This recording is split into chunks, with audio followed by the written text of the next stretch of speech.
ఎక్కడా అవినీతి లేకుండా జీవీఎంసీని మరింత అభివృద్ధి చేస్తామని విశాఖ డిప్యూటీ మేయర్గా ఎన్నికైన దల్లి గోవిందరెడ్డి అన్నారు. గత కౌన్సిల్లో జరిగిన అవినీతిని బయటపడతామన్నారు.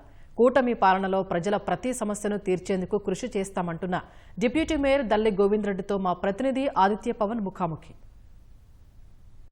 మహావిశాఖ నగరపాలక సంస్థ డిప్యూటీ మేయర్ దల్లి గోవిందరాజరెడ్డి మనతో ఉన్నారు. వారితో మాట్లాడదాం. ఎలాగా మహానగరపాలక సంస్థ అభివృద్ధి దిశలో వారు ఏ రకమైన వ్యూహాలతో ముందుకెళ్తారో వారు మాట్లాడి తెలుసుకుందాం. డిప్యూటీ మేయర్గా ఎంపికయ్యారు, ఏమంటారు?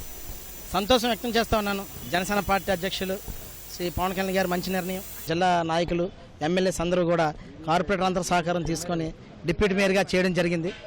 ఇటువంటి అవకాశం ఇచ్చినందుకు ఎక్కడ కూడా అవినీతి లేకుండా అభివృద్ధి విషయంలో ముందుకు పోయే విధంగా ఖచ్చితంగా డెవలప్ చేసుకుంటూ మరొక వైపు గత కౌన్సిల్లో జరిగినటువంటి అవినీతులన్నీ కూడా బయట పెట్టి మేము ఉన్న 10 నెలల సమయంలో కూడా మంచి నాయకులు వచ్చారు, వచ్చినందుకు జీవీఎంసీ గ్రేటర్ విశాఖ మున్సిపల్ కార్పొరేషన్కి ఇవన్నీ తీసుకొచ్చారనే విధంగా ముందుకెళ్తానని చెప్పేసి తెలియజేస్తా ఉన్నాను. అదేవిధంగా వాళ్ళకు ఉన్నటువంటి ప్రతి సమస్యలు కూడా నిత్యం నేను ప్రజల్లో ఉంటూ తోడుగా అండదండగా ఉండడం జరుగుతుంది. వాళ్ళ యొక్క ఆశీస్సులతో ఈ రోజు నేను ఇక్కడ ఉన్నానని చెప్పేసి తెలియజేస్తా ఉన్నాను.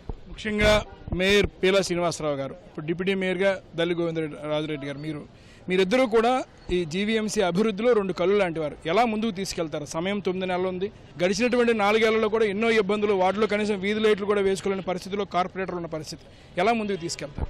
ఏదైతే కార్పొరేటర్లు పడినటువంటి ఇబ్బందులు నాకు తెలుసు కాబట్టి ఆ సమస్యలను కూడా మళ్ళీ పునరావృతం జరగకుండా నేను ఖచ్చితంగా సమస్యలన్నీ కూడా తొలగిపోయే విధంగా నేను మేయర్ గారితో కలిసి అలాగే ఇక్కడ ఉన్నటువంటి ఎమ్మెల్యేలతోటి అధికారులతో కలిసి మంచి నిర్ణయాలు తీసుకొని అటువంటి సమస్యలు మళ్ళీ రిపీట్ అవ్వకుండా చూసుకుంటానని చెప్పేసి తెలియజేస్తున్నాను. ముఖ్యంగా డిప్యూటీ మేయర్ అయిన తర్వాత ఏ అంశం మీద ప్రధానంగా దృష్టి పెడతారు? మీరు గాజువాక ప్రాంత వాసులు కాబట్టి ఏం చేస్తారు? గాజువాక సమస్యలనే కాదు, విశాఖ జిల్లా గ్రేటర్ విశాఖ మున్సిపల్ కార్పొరేషన్ ప్రతి సమస్య మీద కూడా దృష్టి పెట్టాల్సిన బాధ్యత ఉంది.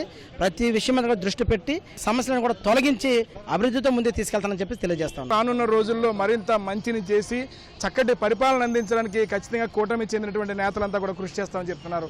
కెమెరా పర్సన్ ఏ శ్రీనివాస్తో ఆదిత్య పవన్, విశాఖపట్నం.